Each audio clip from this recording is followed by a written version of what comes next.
Assalamualaikum warahmatullahi wabarakatuh. Halo semuanya, perkenalkan nama saya Tia Aristi, mahasiswa dari program studi pendidikan fisika Universitas Tanjung Pura.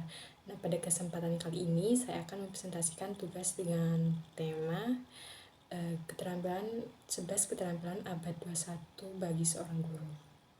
Nah, tujuan dari video ini adalah untuk memenuhi salah satu tugas mata kuliah STEM serta untuk melatih kemampuan saya dalam menyusun dan menyampaikan materi pembelajaran. Nah, semoga video ini dapat memberikan manfaat dan gambaran jelas mengenai topik yang saya sampaikan. Terima kasih dan selamat menyaksikan. Halo sahabat edukasi, selamat datang di video inspiratif yang akan mengubah cara pandang kita tentang dunia pendidikan, khususnya seorang guru fisika. Pernahkah kamu bayangkan bagaimana guru fisika bukan hanya mengajar hukum, Newton, tapi juga menyiapkan generasi yang bisa memecahkan masalah dunia nyata? Dan di abad 21, tempat di mana pengetahuan itu penting, tapi keterampilan lebih penting. Di sini 11 kompetensi guru fisika menjadi kunci. Siap, mari kita jelajahi bersama. Oke, yang pertama itu ada critical thinking dan problem solving.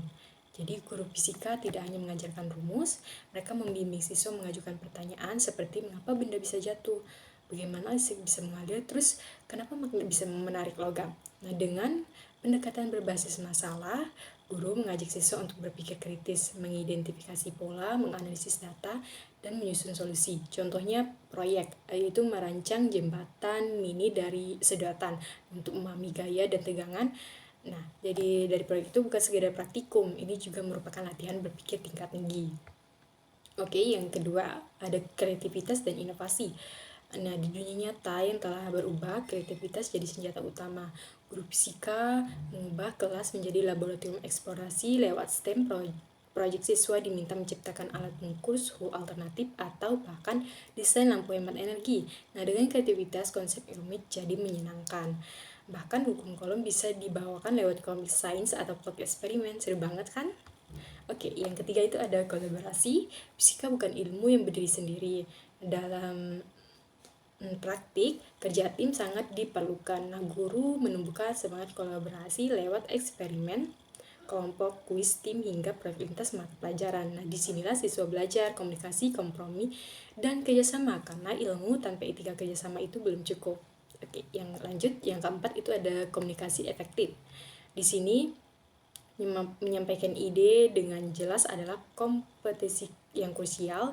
Nah, guru mendorong siswa mempresentasikan hasil eksperimen, menjelaskan diagram vektor, bahkan berlatih debat sains. Disinilah siswa belajar bahwa bicara itu penting, tapi berbicara dengan isi jauh lebih penting.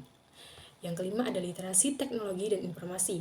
Guru fisika abad 21 telah tech savvy, mereka memanfaatkan simulasi online, video interaktif, laboratorium virtual, dan platform belajar seperti Edlink. Bukan sekedar tren, tapi bagian dari strategi mengajarkan konsep yang rumit secara visual dan menyenangkan. Yang keenam ada adaptabilitas dan fleksibilitas. Pandemi COVID-19 jadi ujian besar. Guru fisika harus mengubah semua hal menjadi digital, dari LKS ke Google Form, dari papan tulis ke Jamboard, dari eksperimen ke simulasi PET. Adaptif bukan pilihan, tapi keharusan. Dan guru hebat tahu cara tetap membuat kelas hidup dimanapun dan bagaimanapun bentuknya. Yang ketujuh ada produktivitas dan akuntabilitas.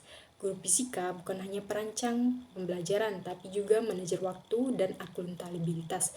Dengan RPP berbasis HOT, berubrik penilaian yang adil dengan refleksi berkala, pembelajaran jadi terarah dan terukur. Siswa tahu apa yang mereka capai, guru tahu sejauh mana aktivitas pengajarannya. Oke, yang kedelapan ada kepemimpinan dan tanggung jawab.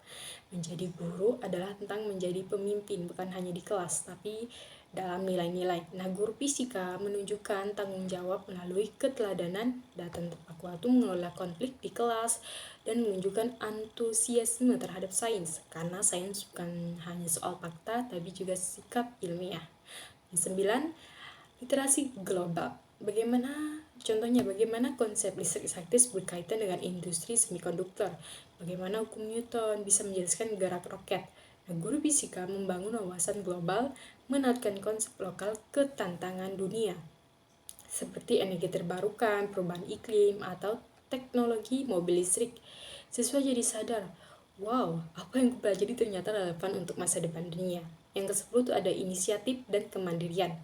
Nah, guru fisika mendorong siswa untuk menjadi penjajah ilmu. Dengan riset mini, tantangan eksploratif, atau kuis berbasis proyek, siswa belajar mengatur waktunya, mencari sumber belajar sendiri, dan membangun daya juang akademik.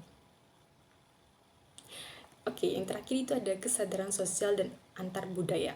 Di kelas yang beragam, guru hadir sebagai fasilitator inklusi, menghargai perbedaan budaya, latar belakang, hingga gaya belajar. Guru membangun suasana di mana semua siswa merasa aman, dihargai, dan punya kesempatan untuk tumbuh. Nah, itu dia 11 kompetisi yang wajib dimiliki guru fisika abad 21. Ini bukan daftar checklist semata, ini adalah peta jalan untuk membantu generasi pembelajar, pemikir, dan pemimpin masa depan. Menjadi guru fisika itu bukan pekerjaan biasa, itu misi luar biasa. Kita tidak hanya mentransfer ilmu, kita menyala-nyalakan keinginan tahuan, nyala perubahan dan nyala harapan. Kalau kamu guru atau calon guru atau siapapun yang peduli pada pendidikan, jangan bagikan video ini, jangan lupa like, subscribe, dan komentar. Kompetensi mana yang menurutmu paling penting dari 11 kompetisi yang dibahas untuk guru di masa kini? Sampai jumpa di video berikutnya. Terus belajar, terus berbagi, terus berdampak, karena pendidikan adalah senjata paling kuat untuk mengubahnya. Akhir kata saya ucapkan wassalamualaikum warahmatullahi wabarakatuh.